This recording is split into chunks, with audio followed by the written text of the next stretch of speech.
ఆంధ్రప్రదేశ్ మాజీ ముఖ్యమంత్రి వైఎస్ఆర్సీపీ పార్టీ అధినేత జగన్మోహన్ రెడ్డి గారిపై బురద జల్లడంలో సిద్ధహస్తులు చాలా మంది చాలా రకాలుగా జగన్మోహన్ రెడ్డి గారిపై అనేక బురదలు చల్లారు. 2024 ఎన్నికల సమయంలో ఏకంగా జగన్మోహన్ రెడ్డి గారిని తన సొంత బాబాయ్ అయిన వైఎస్ వివేక గారి కేసు ఎపిసోడ్ని లాగి ఎంతగా విమర్శలు చేశారో అందరికీ తెలిసిందే. సొంతంగా జగన్మోహన్ రెడ్డి గారే సొంత బాబాయిని హతమార్చారు అన్న దగ్గర నుంచి మొదలెడితే హత్య కేసుల్లో మాజీ ముఖ్యమంత్రి జగన్మోహన్ రెడ్డి గారి ప్రమేయం ఉందని, సాక్షాత్తు జగన్మోహన్ రెడ్డి గారి ప్రమేయంతోటే ఈ హత్య జరిగిందంటూ, బాబాయిని అబ్బాయే చంపేశాడు అంటూ తెలుగుదేశం పార్టీ అధినేతతో సహా ఏకంగా డిప్యూటీ సీఎం, ప్రస్తుతం ఉన్న deputy CM power star Pawan Kalyan, Janasena అధినేత పవర్ స్టార్ పవన్ కళ్యాణ్తో సహా అనేక రాజకీయ నాయకులు, రాజకీయ ఉద్దండులు జగన్మోహన్ రెడ్డి గారిని వ్యతిరేకిస్తున్న వాళ్ళంతా కూడా జగన్మోహన్ రెడ్డి గారిని వ్యతిరేకించే మీడియా సంస్థలు సైతం గడిచిన 5 ఏళ్లలో జగన్మోహన్ రెడ్డి గారిపై చల్లిన బురదలు, గొడ్డలి కాటుకు,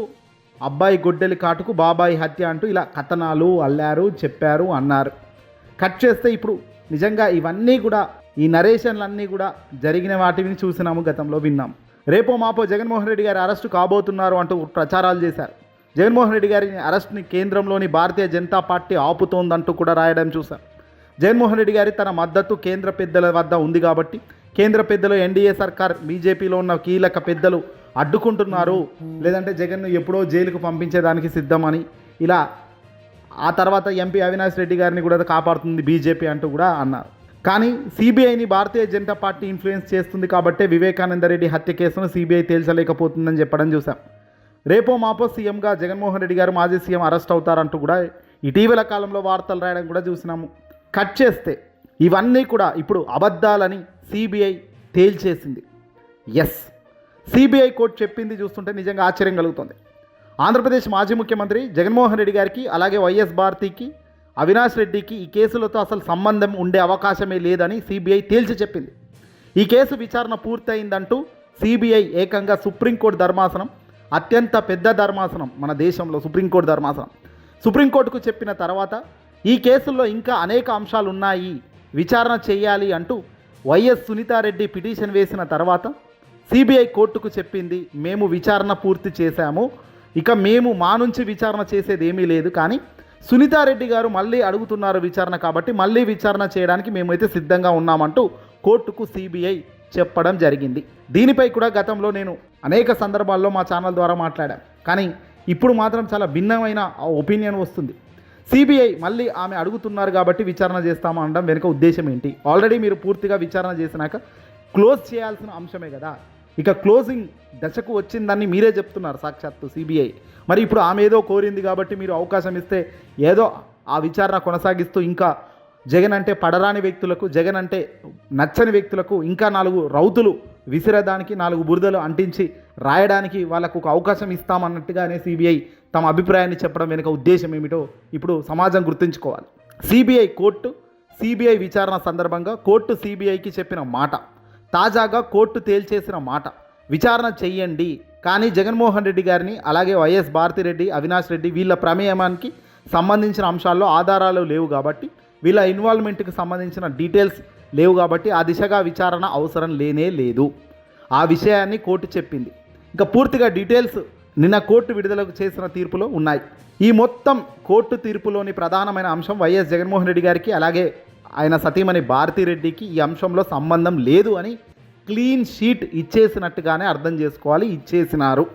మొత్తం సిబిఐ విచారణ చేసి పూర్తి చేసిన తర్వాత ఫైల్ను క్లోజ్ చేసేసారనేది కీలకం. కాకపోతే కంప్లైంట్ ఎవరైతే పెట్టారో ఆ పెట్టిన క్లయింట్ వైఎస్ సునీతారెడ్డి గారు ఇంకా విచారణ ఏదో ఉంది అని కొనసాగించండి అని కోరుతున్నారు కాబట్టి నామమాత్రంగా ఆమె కోరడం వెనుక ఉద్దేశంను కాదు అనలేక మాత్రమే కోర్టు ముందుకు తీర్పు ఇచ్చినట్టుగా ఇక్కడ చూడాల్సిన అవసరం ఉంది.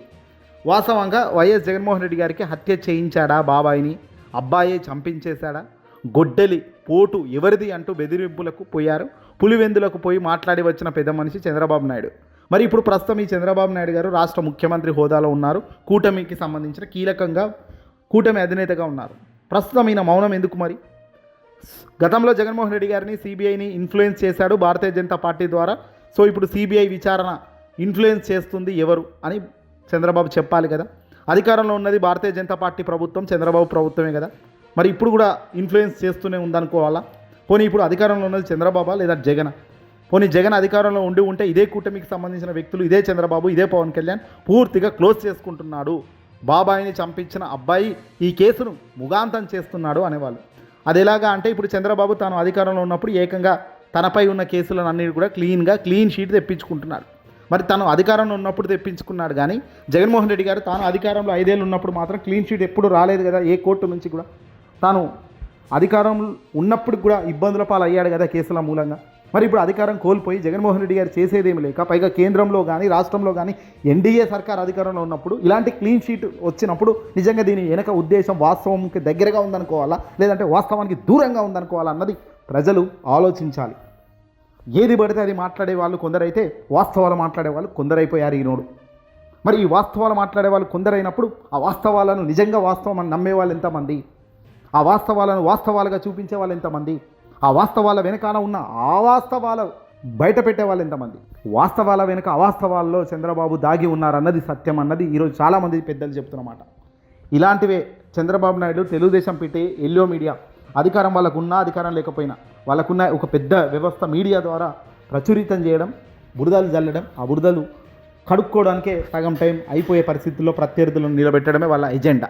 తాజాగా ఇదంతా చూస్తుంటే అర్థమవుతుంది ఏంటంటే సిబిఐ ఎవరు ఇన్ఫ్లుయెన్స్ చేస్తున్నారు ఏంటి అనేది అప్పట్లో మాట్లాడిన వాళ్ళు ఇప్పుడు సైలెంట్గా ఉంటున్నారు. గతంలో అధికారంలో ఉన్న జగన్మోహన్ రెడ్డి గారు కోర్టుల్ని, ఇన్వెస్టిగేషన్ ఏజెన్సీని ఇన్ఫ్లుయెన్స్ చేశారని చెప్పారు. ఇప్పుడు జగన్మోహన్ రెడ్డి అధికారంలో లేరు కదా, మరి కేంద్రంలో రాష్ట్రంలో మీరే అధికారంలో ఉన్నారు కదా. మీరు అధికారంలో ఉన్నప్పుడు మీ ప్రభుత్వం కేంద్రంలో ఉంది, మీరు వద్దంటే కేంద్ర ప్రభుత్వం పడిపోతుంది. అంత స్థాయిలో మీరు ఇన్ఫ్లుయెన్స్ చేయగలిగే స్థాయిలో మీరున్నప్పుడు ఇప్పుడు వివేక కేసుకు సంబంధించిన క్లీన్ షీట్ ఎలా వస్తుంది? జగన్మోహన్ రెడ్డి గారికి కానీ, వైఎస్ భారతికి కానీ, వైఎస్ అవినాష్ రెడ్డికి కానీ అసలు బాబాయిని చంపించిన కేసులో కానీ ఆయా అంశాల్లో కానీ అసలు పాత్రే లేదు అని తేల్చి పారేశారు కదా ఇన్వెస్టిగేషన్ చేసిన సిబిఐ. దీన్ని వాస్తవం అందామా, అవాస్తవం అందామా?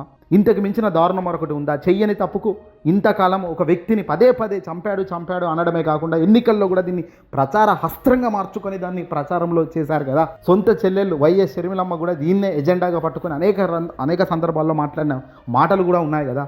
ఇవన్నీ వెరసి వైఎస్ఆర్సీపీ పార్టీకి కోట్లాది మంది అభిమానులు ఉన్న జగన్మోహన్ రెడ్డి గారికి కూడా ఇన్ఫ్లుయెన్స్ చేసింది, డ్యామేజ్ చేసింది కదా ఎంతో కొంత. ఇవన్నీ కూడా వైఎస్ఆర్సీపీ పార్టీ ఓటమికి 2024లో జరిగిన ఈ ప్రచార కార్యక్రమాలన్నీ కూడా నిజమే కదా. మరి ఇప్పుడు అదే అవాస్తవం అని తేలినప్పుడు, అవే వాస్తవం కాదని కనబడుతున్నప్పుడు దీన్ని గట్టిగా ఎందుకు చెప్పకూడదు, ఎందుకు మాట్లాడకూడదు? చంద్రబాబు లాంటి వ్యక్తులు, పవన్ కళ్యాణ్ లాంటి వ్యక్తులు ఇప్పుడు దీనిపై ఎందుకు మౌనంగా ఉన్నారు? దీని వెనుక ఎవరున్నారో కూడా చంద్రబాబు వచ్చి బయటకు వచ్చి చెప్తే బాగుంటుంది కదా. ఏదేమైనప్పటికీ వాస్తవాల అవాస్తవాల మధ్య కొట్టుకుపోతున్న రాజకీయ చరిత్రలో నిజం గెలవడం చాలా కష్టం. గెలిచినప్పుడు మాత్రం ప్రభంజనాలు నిలబడుతుంది ప్రజల గుండెల్లో అనేది సత్యం.